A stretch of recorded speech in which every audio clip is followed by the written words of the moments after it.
اهلا بكم في فيديو جديد مع كرويات كروي. هنتكلم على الصفقات. هنقول بالظبط ايه الصفقات، اغلبيتها ما تمتش. هنقول المراحل بتاعتها عشان ما نقولش الصفقات تمت ولا رسميا، لا، الصفقات فيها مفاوضات ممكن تنجح ممكن تفشل على اخر لحظة، فنسبة نجاح المفاوضات 50، نسبة الفشل 50. المهم نعمل لايك سبسكرايب كرويات كروي. مفاجأة وخبر حلو للزملكاوية. نبدأ بالأخبار الحلوة، يعني في خبر حلو نبدأ بيه، إن كريم البركاوي لسه متاح في نادي الزمالك. لا يزال كريم البركاوي متاح، والمجلس كان عامل عملية تمويه، بيقول الصفقة فشلت عشان يخفف الضغوط الجماهيرية ويشتغل على مهله، بس احنا عايزينه يسرع برضه، ما يبقاش على مهله خالص يعني. فاللاعب متاح، والزمالك مديله فرصة ان هو يعني يطمن على والده، وفي اتجاه احتمال يحصل، لو حصل هيبقى قرار ناجح، ارسال مندوب من الزمالك يروح يمضي اللاعب، واللاعب يجي مثلا بعد يومين او ثلاثة يكون يطمن على والده، يعمل كشف طبي وينضم للزمالك. فصفقة دي صفقة هجومية قوية جدا بشهادة الجميع، هداف تاريخي نادي الرائد السعودي. الخبر الثاني طبعا جواب فك القيد وصل النهارده بداية اليوم. مبروك الزمالك كده يقدر يقيد أي صفقات، مبروك فك القيد رسميا.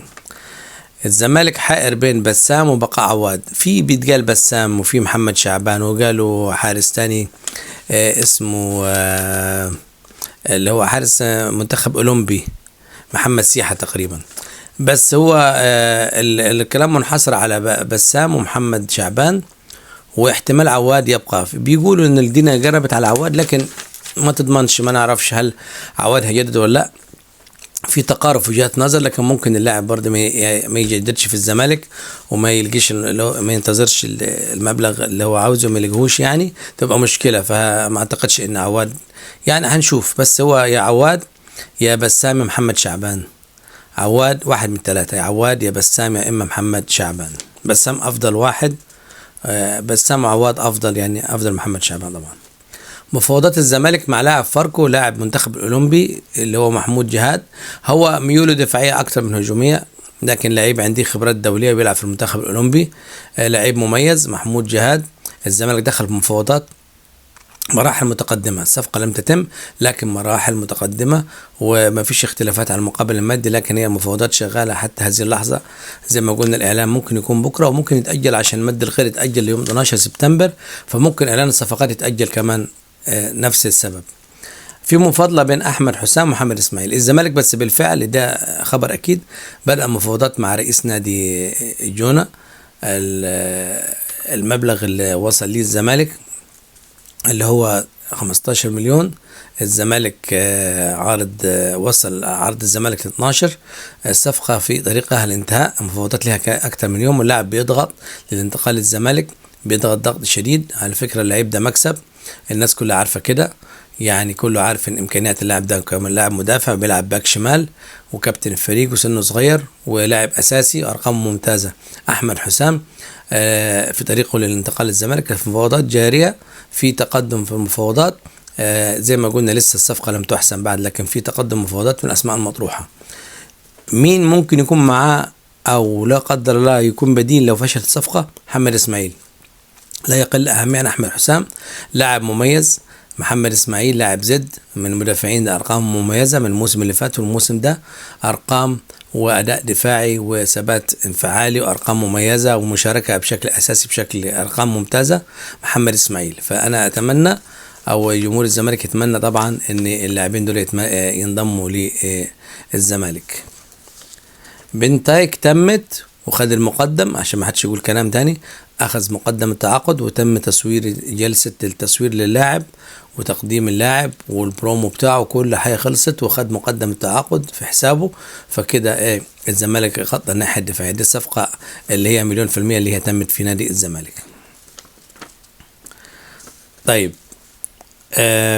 عمرو الجزار خلاص كده، الزمالك كان عايزه من غزل المحلة، اللاعب جدد تعاقده مع هذه المحلة، فاعتقد فرصة تواجده صعبة، وعامة في بدائل زي ما قلنا احمد حسام محمد اسماعيل، لكن عمرو الجزار جدد عقده امبارح مع امس مع غزل المحلة. ما فيش بن شرقي خلاص المبلغ المعروض عليه قليل أقل من طموحه، هو طلب مليون آخر حاجة. الزمالك بيحكي في 600,000 700,000. بن شرقي في عرضين قدامه. خلاصة الكلام عشان الناس ما تعشمش في بن شرقي، خلاصة الكلام يا إما يروح الغرافة يا إما الريان القطري، وممكن الريان بدأ يفاوضوا تاني، مفاوضات فيها تعثر، احتمال تنفرج مفاوضات مع الريان واحتمال ينتقل للغرافة القطري، لكن أشرف بن شرقي للأسف بره خارج نادي الزمالك بشكل أكيد.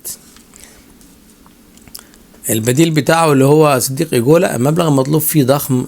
الزمالك مودي 2 لعيبة وعارض مبلغ يعني يتقارب بيقولوا 35 مليون، مبلغ كبير. ما إمكانياته هايلة، وبيلعب جناح أيمن وجناح أيسر وأهداف، وبيجيب أهداف، ولاعب شاب وسريع وقوي نيجيري هو طبعا، لكن أرقام كبيرة. هل النادي هو كل الأندية بتتعسف مع الأهلي والزمالك، الأندية بتتعسف مع الأهلي والزمالك وخاصة الزمالك عشان ضيق الوقت، فدلوقتي الوقت بيجي فيه انفراجة في الوقت.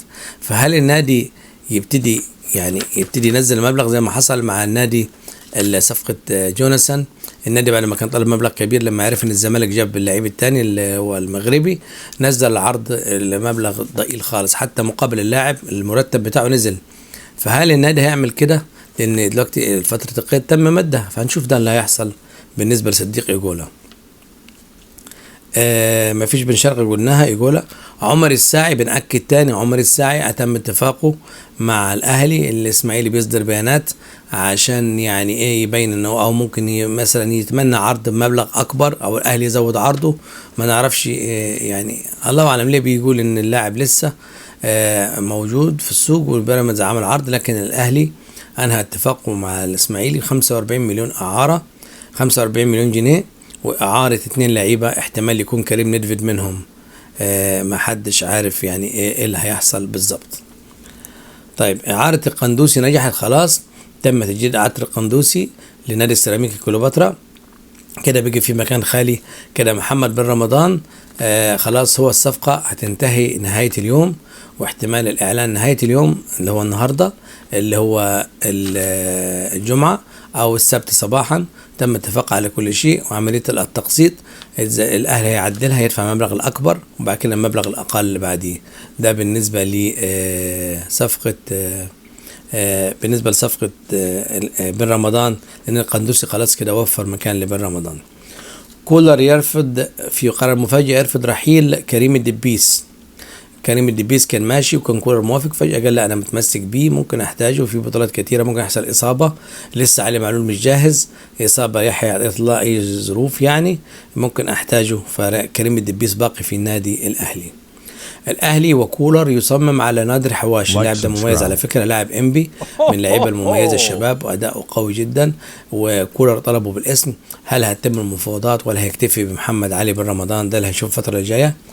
زي ما قلنا حسم صفقة محمد علي بن رمضان النهارده بنهاية اليوم أو بكرة بالأكتر، ويبقى لاعب في نادي الأهلي. آخر حاجة زي ما قلنا بن رمضان تم اتفاق ان الاهلي هياخدوا ب2.5 مليون يورو، اخر مبلغ اتفقوا عليه 2.5 مليون يورو بعد ما رئيس النادي وافق على المبلغ. زي ما قلنا القسط الاول هيكون كبير اللي هو 1,500,000 يورو، وبعد كده القسط الثاني 1,000,000 يورو. كانت دي كل اخبارنا، كان معكم امجد كرويات كروي. ولايك لو سمحتوا، لايك سبسكرايب. تحياتنا كل المشاهدين، لايك سبسكرايب والى اللقاء، سلام.